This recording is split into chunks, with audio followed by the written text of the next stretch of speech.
Hey guys, कैसे हैं आप। आज हम लोग उत्तराखंड जीके में देखेंगे उत्तराखंड में चकबंदी।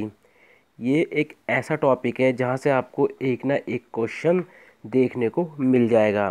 जैसा आपको पता है, बीडीओ बीपीडीओ समाज कल्याण अधिकारी और भी एग्ज़ाम है, यानी टोटल 854 पोस्ट के लिए जो है विज्ञप्ति जारी हुई थी, जिसका एग्ज़ाम कब होना है, मई जून में एग्ज़ाम होना है। उसके अलावा कनिष्ठा एक जो 746 पोस्ट थी उनके लिए भी एग्ज़ाम होना है। तो आप उत्तराखंड का कोई सा भी एग्ज़ाम दे लो, आपको चकबंदी से एक ना एक क्वेश्चन देखने को मिल जाएगा। ठीक है, तो चलिए ज़्यादा टाइम ना ख़राब करते हुए वीडियो को शुरू करते हैं। तो देखिए, राज्य में चकबंदी, सबसे पहले बात आती है कि चकबंदी है क्या। देखिए, जब छोटे छोटे क्षेत्र होते हैं उनको एक साथ जोड़ना, या किसी बड़े क्षेत्र को छोटे छोटे क्षेत्रों में या खंडों में विभाजित करना, या किसी भी भूमि या ज़मीन का या किसी भूखंड की घेराबंदी करना, ठीक है, उसको क्या कहा जाता है, चकबंदी। तो ये काफ़ी मोस्ट इम्पोर्टेंट टॉपिक है, जिससे वीडियो वीडियो में एक या ठीक है एक क्वेश्चन तो पक्का बनता ही है यहाँ से। ठीक है, तो देखिए बात करें सबसे पहले भारत में चकबंदी की शुरुआत कब हुई। ये आपको क्वेश्चन उत्तराखंड में भी काम आएगा, अगर आप सेंट्रल की तैयारी कर रहे हैं तो आपको ये क्वेश्चन उसमें भी हेल्प करेगा। तो भारत में चकबंदी की जो शुरुआत हुई थी, ये हुई थी 1920 में। कब हुई थी, 1920 में। उत्तर प्रदेश में चकबंदी प्रक्रिया प्रारंभ की गई थी, तो ये की गई थी, ये भी पॉइंट आपने याद रखना है। ठीक है, उत्तर प्रदेश में चकबंदी प्रक्रिया प्रारंभ की गई थी 1953-54 में। पूछ सकता है कितनी तहसीलों में, तो 14 तहसीलों में। उसके बाद बात करें अपने राज्य की यानी उत्तराखंड की, तो देखिए देहरादून के नज़दीकी 7 गांवों में चकबंदी के प्रयास किए गए थे।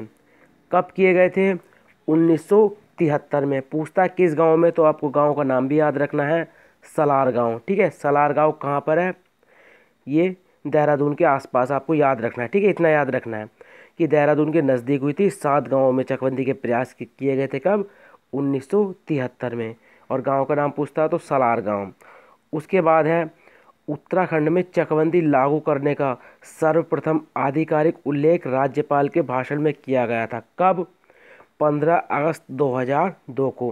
ठीक है, क्वेश्चन बन सकता है कि उत्तराखंड में चकबंदी लागू करने का सर्वप्रथम आधिकारिक उल्लेख कब किया गया, तो ये 15 अगस्त 2000 को किया गया था। किसके भाषण में, तो ऑप्शन में देख सकता है मुख्यमंत्री, वित्त मंत्री, ठीक है, कृषि मंत्री या फिर राज्यपाल। तो आपका आंसर क्या होगा, राज्यपाल के भाषण में।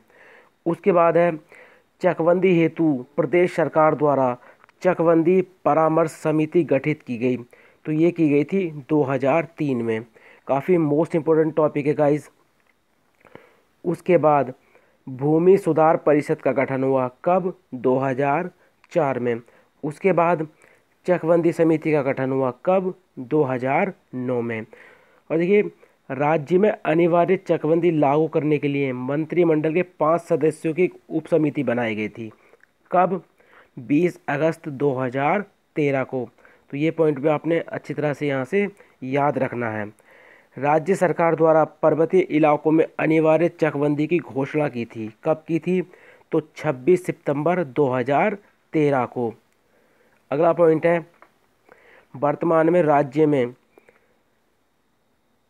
चकबंदी, ठीक है, वर्तमान में राज्य में चकबंदी किस अधिनियम के तहत संचालित की जा रही है, तो उत्तर प्रदेश जोध चकबंदी अधिनियम 1953। ये पॉइंट आपने याद रखना है गाइस, ये जोध ही है। ठीक है, इसकी वजह से आप कभी कन्फ्यूज़न हो। तो वर्तमान में राज्य में चकबंदी किस अधिनियम के तहत संचालित की जा रही है, उत्तर प्रदेश जोध चकबंदी अधिनियम 1953। अब देखिए जैसा आपको पता है, अभी भी राज्य में जो है चकबंदी प्रक्रिया पूर्ण नहीं है।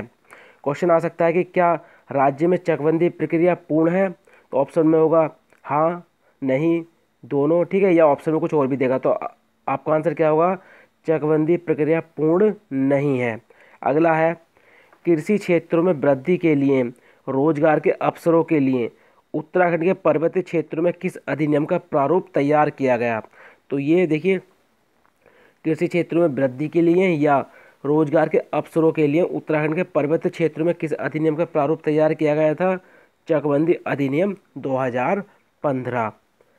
अगला है देखिए पौड़ी गांव के 16 गांव, याद रखेंगे पौड़ी गांव के 16 गांव और उत्तरकाशी के खरसाली में चकबंदी के प्रयास किए गए थे जो आंशिक रूप से सफल रहे थे। कब, डेट पूछ सकता है, तो ये है 1975 में। यहाँ से एक महत्वपूर्ण नोट यह है कि राज्य की वर्तमान भूमि व्यवस्था ब्रिटिश शासन में हुए बंदोबस्त पर आधारित है। ठीक है, जो राज्य में वर्तमान भूमि व्यवस्था वो किस पर आधारित है, ब्रिटिश शासन में हुए बंदोबस्त पर आधारित है। ठीक है, छोटे छोटे पॉइंट होते हैं, ठीक है, जो एग्जाम में पूछे जाते हैं। तो ब्रिटिश काल से पूर्व राज्य में जो भी भूमि बंदोबस्त हुए थे वो किस पर आधारित थे। ठीक है, क्वेश्चन बन सकता है कि ब्रिटिश काल से पूर्व राज्य में जो भी भूमि बंदोबस्त हुए वो किस पर आधारित थे, तो मनुस्मृति पे। ठीक है, किस पर आधारित थे, मनुस्मृति पर। एक क्वेश्चन बनता है अंग्रेजों से पूर्व गोरखाओं ने भूमि बंदोबस्त कराया कब, 1812 में। ठीक है, क्वेश्चन पूछ सकता है कि अंग्रेजों से पूर्व राज्य में भूमि बंदोबस्त किसने कराया, तो गोरखाओं ने कराया था। ठीक है, डेट आपको याद रखनी है 1812 ईस्वी। उसके बाद है ब्रिटिश काल का पहला भूमि बंदोबस्त, ये क्वेश्चन काफ़ी रिपीट किया जाता है गाइस। तो देखिए 1815 से 16 में। बात करें कुमाऊं में जो प्रथम भूमि बंदोबस्त हुआ था ये 1815 में हुआ था, किसके नियंत्रण में, तो गार्डनर, इनका पूरा नाम है ई गार्डनर। दूसरा हुआ था मतलब प्रथम वाला ही गढ़वाल में जो प्रथम भूमि बंदोबस्त हुआ था 1816, किसके नियंत्रण में, टैल के। इसमें जो भू राजस्व का मद रखा गया था 85,195 रुपये। ठीक है, ये भू राजस्व का मद रखा गया था।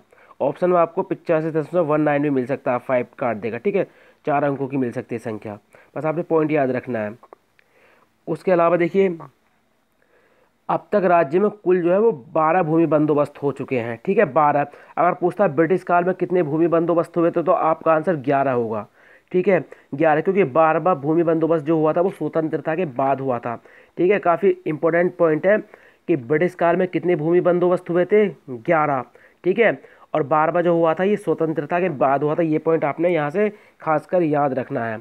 तो ब्रिटिश काल का सबसे महत्वपूर्ण भूमि बंदोबस्त कौन सा था, नौवा बंदोबस्त। कब हुआ था ये, 1863 से 73 में।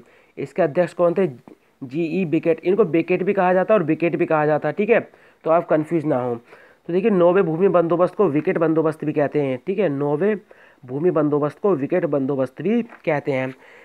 तो इसकी खासियत क्या थी नौवे भूमि बंदोबस्त की, तो देखिए नौवे भूमि बंदोबस्त को में जो है बेकेट ने पहली बार जो है वैज्ञानिक पद्धति को अपनाया था। ठीक है, वैज्ञानिक पद्धति को अपनाया था। और विकेट बंदोबस्त में भूमि खातोदार मतलब जो खातेदार थे उनको खसरा, खतौनी, सबरा लेख जो है वो उपलब्ध कराए गए थे। तो विकेट ने पहली बार वैज्ञानिक पद्धति को अपनाया था और पर्वतीय भूमि को 5 वर्गों में विभाजित किया था।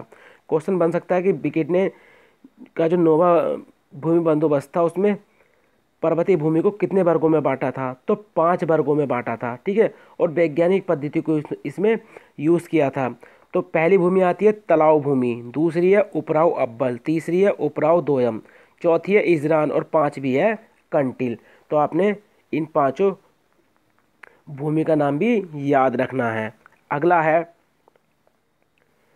वेकेट बंदोबस्त में। ठीक है, देखिए भूमि खातादारों को खसरा, खतौनी, सबरलेख उपलब्ध कराए थे। ये पॉइंट आपने खासकर याद रखना है। अब देखिए ब्रिटिश काल का 11वां और अंतिम भूमि बंदोबस्त कब हुआ था, तो ब्रिटिश काल का 11वां और अंतिम भूमि बंदोबस्त हुआ था 1928 में। ठीक है, ये गढ़वाल में हुआ था, ये भी आपको याद रखना है। पूछ सकता है कि ब्रिटिश काल का 11वां और अंतिम भूमि बंदोबस्त कुमाऊं में हुआ, गढ़वाल में हुआ, कुमाऊं गढ़वाल दोनों हुआ, या इनमें से कोई नहीं। तो आपका आंसर क्या होगा, गढ़वाल में। किसके नियंत्रण में हुआ था, तो इबर्सन के नियंत्रण में हुआ था। स्वतंत्रता के बाद पहला भूमि बंदोबस्त कब हुआ था, 1960 से 64 के बीच में। राज्य में भू अभिलेखों का कंप्यूटरीकरण किया गया है, तो देवभूमि। ठीक है, देवभूमि नामक सॉफ्टवेयर से। अगला है 12वां भूमि बंदोबस्त। ठीक है, तो देखिए ये बंदोबस्त मात्र भू अभिलेखों को अद्यावधिक करने तक ही सीमित रहा था। उत्तर प्रदेश सरकार ने 3 से 1/8 एकड़ तक जोतों को जो है भू राजस्व की देनदारी से मुक्त कर दिया था। ठीक है, तो पूछ सकता है कितने एकड़ से, ठीक है, 3 से 1/8 एकड़। तो ये पॉइंट आपने यहाँ से याद रखना है। सबसे महत्वपूर्ण क्वेश्चन है कि राज्य में कृषि भूमि नापने हेतु प्रयोग किया जाता है नाली व मुट्ठी। इससे आगे जो पैमाने हैं वो हम अगली वीडियो में देखेंगे। आप कमेंट के माध्यम से मुझे एक बात बताएं, ठीक है, यहाँ से जो एक नाली होती है वो 200 वर्ग मीटर के बराबर होती है। तो आपको बताना है कि उत्तराखंड में सबसे बड़ी मापन प्रणाली कौन सी है, उसका नाम बताना आपने, ठीक है। राज्य में सबसे बड़ी मापन प्रणाली क्या है, उसका आपने नाम बताना है कमेंट के माध्यम से, ठीक है। बाकी इसका आंसर मैं आपको कल बताऊंगा। गाइस देखिए, अगर आपको वीडियो अच्छी लगती है तो वीडियो को लाइक करें, कमेंट करें और वीडियो को ज़्यादा से ज़्यादा शेयर करें। अगर आप हमारे चैनल पर फर्स्ट टाइम विजिट कर रहे हैं तो आप हमारे चैनल द प्रकु को सब्सक्राइब कर सकते हैं और बराबर में बने घंटे के निशान को ज़रूर क्लिक कर सकते हैं ताकि आप किसी भी वीडियो के नोटिफिकेशन को मिस ना कर पाएँ। चलिए मिलते हैं अपनी नेक्स्ट वीडियो में। Thank you for watching.